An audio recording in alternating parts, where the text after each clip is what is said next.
ये आज की हमारी नशिस्त का अगला सवाल कि जश्न ईद मिलादुन नबी की शरई हैसियत क्या है। तो जी साथियों, सबसे पहली बात कि नबी करीम सल्लल्लाहु अलैहि वसल्लम की सुन्नत से जो सही तौर पे बात साबित है कि नबी अलैहिस्सलाम ने फरमाया कि मुसलमानों के दो ही त्यौहार हैं, दो ही ईदें हैं। पहली ईद जब मोमिन माह रमज़ान मुबारक के रोज़े रख के अल्लाह से खुशनुदी हासिल कर लेता है, अल्लाह को राज़ी करके अपने आप को जहन्नम से आज़ाद करवा लेता है, तो तब ईद उल फितर का मौका उसके लिए खुशी का दिन है, खुशी का त्यौहार है। दूसरा 10 ज़ुल्हज ईद उल अज़हा, कुर्बानी की ईद या जिसे हम बड़ी ईद कहते हैं। इसके अलावा कुरान या नबी अलैहिस्सलाम की सही हदीस में किसी और तीसरी ईद का जिक्र मौजूद नहीं है। पहली बात। दूसरी बात कि लफ्ज़े जश्न जो है इसका भी दीन इस्लाम के साथ कोई रब्त नहीं है, कोई ताल्लुक नहीं है। नबी अलैहिस्सलाम को बहुत बड़ी बड़ी खुशियां भी मिली, उनमें से सबसे ऊपर और सबसे बड़ी खुशी नबी अलैहिस्सलाम खुद इरशाद फरमाते हैं कि फतह मक्का का दिन था। नबी अलैहिस्सलाम इरशाद फरमाते हैं ये दिन मेरे लिए बहुत बड़ी खुशी का दिन था कि वो शहर मक्का जहाँ नबी अलैहिस्सलाम की पैदाइश हुई, बचपन गुजारा, लड़कपन गुजारा और नबूवत के भी 13 साल गुजारे, कुंबा कबीला सारे वही मौजूद। तो उस इलाके से मजबूरन हिजरत करना पड़ी। तो जब नबी अलैहिस्सलाम उस शहर में फातेह की हैसियत से दाखिल होते हैं तो ये दिन नबी अलैहिस्सलाम के लिए बड़ी खुशी का दिन था। तो नबी अलैहिस्सलाम ने जश्न नहीं मनाए, क्योंकि लफ्ज़ जश्न जो है जब हम इसे सुनते हैं तो हमें जो तरबियत की गई है और माशरे में जिस तरह के रस्म व रिवाज हमारे मौजूद हैं कि हम कहते हैं जश्न वो होता है जिसमें ढोल ढमक्का हो, जिसके अंदर नाच गाना हो, जिसके अंदर जैसे जुलूस हो, जिसमें हुल्लड़बाजी हो, उसे हम जश्न का नाम देते हैं। तो दीन इस्लाम के किसी भी अमल के साथ लफ्ज़ जश्न मिलाना ये वैसे ही बहुत बेहुदा चीज़ है, तो इसको भी छोड़ दीजिए। अब आते हैं कि मिलादुन नबी की शरई हैसियत। इससे पहले तो तारीख के आईने में देखते हैं कि ये दिन नबी करीम सल्लल्लाहु अलैहि वसल्लम की ज़िंदगी अतहर में 63 मरतबा आया। बचपन निकाल दीजिए, 10 साल ज़िंदगी बचपन की निकाल दीजिए, 53 साल। चले आप नबूवत से पहले की भी निकाल दीजिए, 40 साल, 23 साल। चले मक्का की भी छोड़ दीजिए, कसम पुरसी के हालात थे, मदीना के 10 साल। तो नबी अलैहिस्सलाम ने क्या अपना मिलाद इस तरह मनाया जिस तरह आज हमें रोडों के ऊपर मिलाद होता हुआ नजर आता है। उसके ऊपर लोग कहते हैं जी कि वो कसम पुरसी के हालात थे, माली तंगदस्ती का ज़माना था। तो जी साथियों, ये बात भी बिल्कुल गलत और बेबुनियाद है। मेरे नबी के वो जानिसारान, वो सहाबा किराम रिज़वानुल्लाह अलैहिम अजमाईन जो नबी अलैहिस्सलाम के कहने पे अपने लाखों दिरमों की तिजारत नबी अलैहिस्सलाम के कदमों में निछावर कर दिया करते थे, जो अपने घर का कुल माल, अपनी सारी जायदाद ला के नबी अलैहिस्सलाम के कदमों में रख दिया करते थे जन्नत के हसूल के लिए। तो अगर उन्हें यह बताया जाता कि नबी अलैहिस्सलाम का मिलाद मनाने से भी जन्नत मिल सकती है, तो फिर यकीनन वो अपना तन मन धन सब कुछ बेच के नबी अलैहिस्सलाम का मिलाद जरूर मनाते। लेकिन नबी अलैहिस्सलाम के ज़माना में वफात तक, विसाल तक तो नहीं मनाया गया।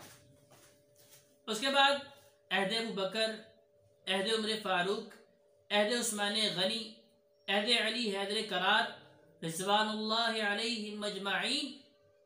अब देखें कि उनके वक्त में इस्लामी हुकूमत 22 लाख मुरब्बा मील से तजावुज़ कर चुकी थी।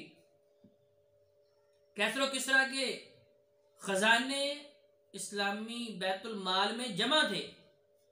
तो गोया कि अगर ये इस्लामी तरीका होता तो सहाबा किराम जिन्होंने दिलो जान से नबी सलाम से मोहब्बत की है वो इसे ज़रूर करते। आखिरी सहाबी 110 हिजरी को वफात पाते हैं, लेकिन तब तक भी मिलाद का जो तरीका आज हमारे माशरे के अंदर राइज है कि ढोल ढमक्के के साथ ये पहाड़ियाँ बनाना, जलसे जुलूस निकालना, बैंड बाजा बजाना, उसके ऊपर रक्सो सरूर की महफिलें मुनक़िद करना, चरागा करना और इमारतों के ऊपर जो है लाइटें लगाना, इस तरह का निज़ाम नहीं था। ताबईन का ज़माना ले लीजिए, 180 हिजरी तक ताबईन का ज़माना चलता है, 220 हिजरी तक तबा ताबईन का ज़माना चलता है। ये वो ज़माना है जिसे नबी सलाम की ज़ुबान मुबारक से कहा गया खैरुल कुरूनी करनी सुम्मल्लज़ीना यलूनहुम सुम्मल्लज़ीना यलूनहुम। 3 बेहतरीन ज़माने हैं। तो वो तीनों बेहतरीन ज़मानों में तो ये काम नहीं किया गया। अगर ये काम बेहतर था, ये खैर था, ये सवाब वाला था और नबी सलाम के साथ अकीदत और मोहब्बत का इजहार था, तो वो बेहतरीन लोग तो इस मोहब्बत से महरूम चले गए दुनिया से और उन्हें ये पता ना चल सका। उससे आगे चलिए, इमाम अबू हनीफा रहमतुल्लाह अलैह 150 हिजरी में इंतकाल करते हैं। इमाम मालिक रहमतुल्लाह अलैह 179 हिजरी में वफात पाते हैं। इमाम शाफई रहमतुल्लाह अलैह 204 हिजरी में वफात पाते हैं और इमाम अहमद बिन हम्बल रहमतुल्लाह अलैह 241 हिजरी में वफात पाते हैं। तो गोया के 250 साल तो गुजर गए, किसी मुहिब्ब रसूल को, किसी आशिक रसूल को पता नहीं चला कि नबी सलाम के साथ मोहब्बत का ये अंदाज भी होना चाहिए। तो गोया के नबी सलाम के ज़माने से लेके 6 सदियों तक नबी सलाम का मिलाद इस तरह नहीं मनाया जाता था। अब इसका दूसरा पहलू कि नबी सलाम ने अपना मिलाद किस तरह मनाया। नबी सलाम ने मिलाद मनाया है, बिल्कुल मनाया, सही हदीस के अंदर मौजूद है। लिहाजा हमें भी उस तरह बनाना है अजीज सामाईन जिस तरह नबी सलाम ने अपना मिलाद मनाया, क्योंकि कुरान मजीद फुरकान हमीद में अल्लाह ताला हुक्म दे रहे हैं लक़द कान लकुम फ़ी रसूलिल्लाहि उस्वतुन हसना, कि तुम्हारे लिए मेरे नबी की सुन्नत को पकड़ना और उसके ऊपर चलना लाजिम है। दूसरा मुकाम अल्लाह ताला फरमा रहे हैं मा आताकुम रसूल फखुदूहु वमा नहाकुम अन्हु फंतहू, मेरा नबी जो तुम्हें पकड़ा दे उसे पकड़ लो, जिस चीज से बाज रहने का हुक्म दे दे उससे बाज आ जाओ। तो लिहाजा नबी अलैहिस्सलाम ने मिलाद मनाया है। किस तरह मनाया है कि सहाबा किराम ने पूछा कि या रसूल अल्लाह आप बता दीजिए कि सोमवार का रोज़ा क्यों रखते हैं। तो नबी करीम सल्लल्लाहु अलैहि वसल्लम ने इरशाद फरमाया कि ये दिन मेरी पैदाइश का दिन है, ये यौम पैदाइश है, तो मैं इस दिन का अल्लाह का शुक्र अदा करते हुए शुक्राने का रोज़ा रखता हूँ। तो लिहाजा नबी सलाम की सुन्नत मिलाद मनाने की ये हमें खुतबा नहीं बता रहे, उलमा नहीं बता रहे, क्योंकि ये उनकी रोजी रोटी का मामला है। उलमाए सू जो है वो बुराई की तरफ हमें लेके जा रहे हैं, सुन्नत से दूर लेके जा रहे हैं, खुराफात और बिदात की तरफ हमें धकेल रहे हैं। नबी करीम सल्लल्लाहु अलैहि वसल्लम ने रोज़ा रखा है। अगर आप भी सच्ची नबी सलाम से मोहब्बत करते हैं, नबी सलाम से अकीदत करते हैं, नबी सलाम से इश्क करते हैं, तो फिर नबी सलाम का फरमान है कि मेरी ज़ात से मोहब्बत उससे पहले मेरी सुन्नत से मोहब्बत लाजिम है, नबी सलाम के तरीके से मोहब्बत लाजिम है, नबी सलाम के उसवा और सीरत को अपनाना जो है वो लाजिम है। अगर ये काम करेंगे तो फिर नबी अलैहिस्सलाम के साथ हमें मोहब्बत का इजहार हो जाएगा। तो लिहाजा नबी करीम सल्लल्लाहु अलैहि वसल्लम का मिलाद जो नबी सलाम ने मनाया वो यही था कि आपने उस दिन का रोज़ा रखा है। उसके अलावा जितनी भी चीज़ें हैं उनका ताल्लुक दीन इस्लाम के साथ नहीं, कुरान के साथ नहीं, मेरे नबी की प्यारी और ख़ूबसूरत सीरत के साथ नहीं। ये 600 साल के बाद लोगों ने अपनी मनमानी करने के लिए और यहूद व हनूद को खुश करने के लिए और उनके बतलाए हुए रस्म व रिवाज को दीन इस्लाम के अंदर राइज और दाखिल करने के लिए फिर ये चरागा का, ढोल ढमक्के का, फिर से जुलूस का और इस तरह की रक्सो सरूर की महफिलों का इनेकाद जो है ये 600 साल के बाद किया गया। जबकि अजीज साथियों अल्लाह तबारक व तआला ने 600 साल पहले अपने नबी करीम सल्लल्लाहु अलैहि वसल्लम के ऊपर आखिरी वही नाजिल करके दीन इस्लाम को मुकम्मल कर दिया। अल-यौमा अकमलतु लकुम दीनकुम व अतममतु अलैकुम निअमती व रदीतु लकुमुल इस्लाम दीना।